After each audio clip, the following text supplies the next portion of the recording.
நம்ம ஏற்றுக்கொண்ட பொருளாதார கொள்கை பிழையா இருக்கு. ஏன்னா அது வந்து தனியார் மய தாராளமய உலகமய பொருளாதார கொள்கையில இந்த உலகம் ஒரு சந்தை ஆயிடுச்சு. அதுல அதிக மக்கள் தொகையை கொண்ட நிறைய நுகர்வு கலாச்சாரத்தை கொண்ட நாடுகளா இருக்குல்ல. ஒரு நாடு நம்ம தெற்காசியால ஒரு பெரிய துணைக்கண்டம். இங்க வந்து பெரும் முதலாளிகளினுடைய சந்தையை அது வேட்டைக்காடாது மாறிட்டு. அதுல இந்த விண்ணூர்தி நிலையம் கட்டுறது, மெட்ரோ போடுறது, இந்த துறைமுகம் கட்டுறது, இதெல்லாம் பெரும் முதலாளிகளுக்கான வசதிக்கு தான் செய்யுது. நீங்க துறைமுகம்னா அது ஆபரேஷன் கடல் மாலை, உங்களுக்கு அதுல இருந்து பாரத் மாலான்னு ஒரு கிளை திட்டம்.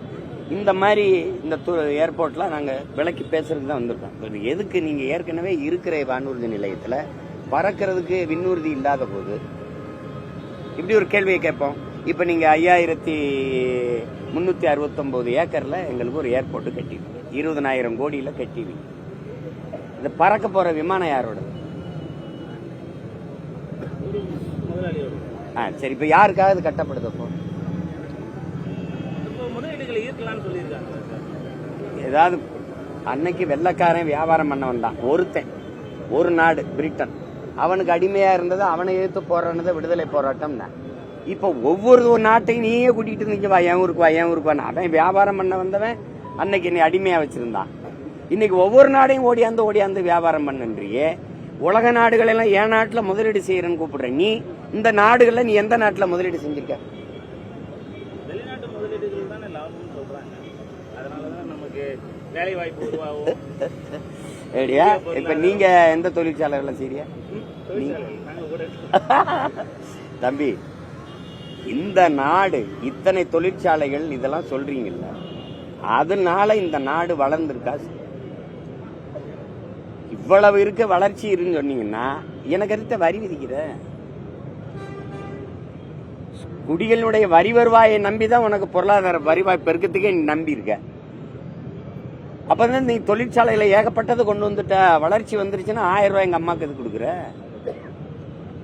எது கொடுக்குற?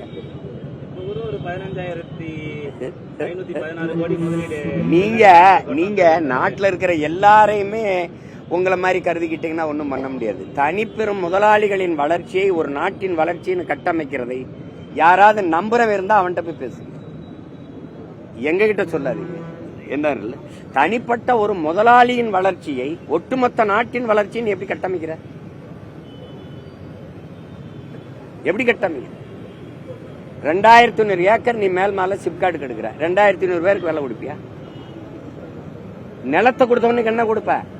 நீ ஒரு கட்டமைக்கிற, நீ தொழிற்சாலை கட்டினா வேலை கிடைக்கும்ங்கிற. வேலை கிடைக்கும், வேலைக்கு என்ன கிடைக்கும்? சம்பளத்தை வச்சு என்ன செய்யலாம்? சாப்பாடு. எந்த தொழிற்சாலை பைத்தியக்கார அரிசி பருப்பை விளைய வைக்கும்னா பதில் சொல்ல மாட்ட. சம்பளம் இருக்கும், சாப்பாடு இங்க இருந்து வராது, சம்சாரி தானே கொடுக்கணும். அப்ப நிலத்தை பறிச்சுக்கிட்டீங்கன்னா சோறு மண்ணை திம்பிய, எங்க எதை திம்ப? தம்பி, இது அறிவு இருக்கிறவன் சொல்லி சிந்திக்கிறது. அப்படி அறிவே இல்லாத ஒரு கூட்டத்துக்கிட்ட நாங்க சிக்கிக்கிட்டோம். அதனால நீ பேசுறதெல்லாம் நாங்க கேட்டுக்கிட்டு இருக்கோம்.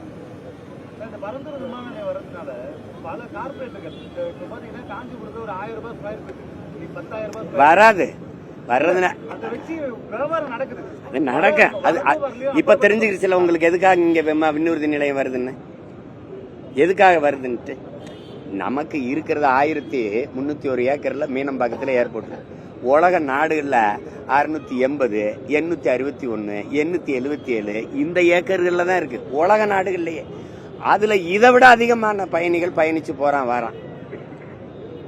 உங்களுக்கு புரியுதுல? நமக்கு 428 வண்டி தான் ஏறி இறங்குது, அவனுக்கு 967 வண்டி இறங்கி ஏறுது. நம்மளை விட அவனுக்கு வந்து நம்மளோட நிலப்பரப்பு கம்மி. ஆனா நீ வந்து இது முதலாளிகளின் லாபத்தை வைக்க. இப்ப சென்னை மீனம்பாக்கம் விண்ணூர்தி நிலையத்துல ஒரே ஒரு முதலாளி வண்டி தான் ஓடுது, இண்டிகோ. அவர் சொல்றதான் கட்டணம், அவர் எடுக்கிறதா நேரம்.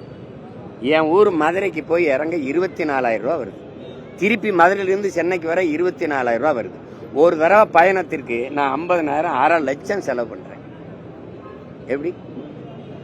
அப்ப நீ சொந்தமா ஒரு விண்ணூர்தி கூட இல்லாத ஒரு அரசு எதுக்கு 5000 ஏக்கர்ல ஏர்போர்ட் கட்டுதுன்னா, பரந்தூர்ல ஏர் பூட்டி உலர்மை ஒழிய ஏர்போர்ட் கட்ட வேண்டியது இல்லைங்கிறது எங்க கோட்பாடு. நீ எந்த கொம்பாதி கொம்பை வந்து வேணாலும் குட்டிக்கிற நடி, நான் இருக்கிற வரை கட்ட மாட்டேன், கட்ட முடியாது. நீ சும்மா பேசிக்கலாம், நான் பாரு அதை பண்ணிடுறேன் இதை பண்ணிடுறேன்ட்டு. அது ஒரு காலம் நடந்துருச்சு. இப்ப கட்டு பார்ப்போம்.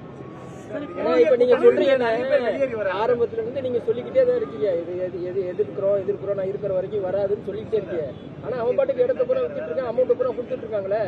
கட்டு கவர்மெண்ட்ல ஏகப்பட்ட அப்படிதான் 8 வழிச்சாலைக்கு எல்லாம் பண்ணீங்க. அப்படித்தான் இந்த காட்டுப்பள்ளி பின்னூர் துறைமுகம் கட்டுறேன்னு நீங்க கட்டிட்டீல.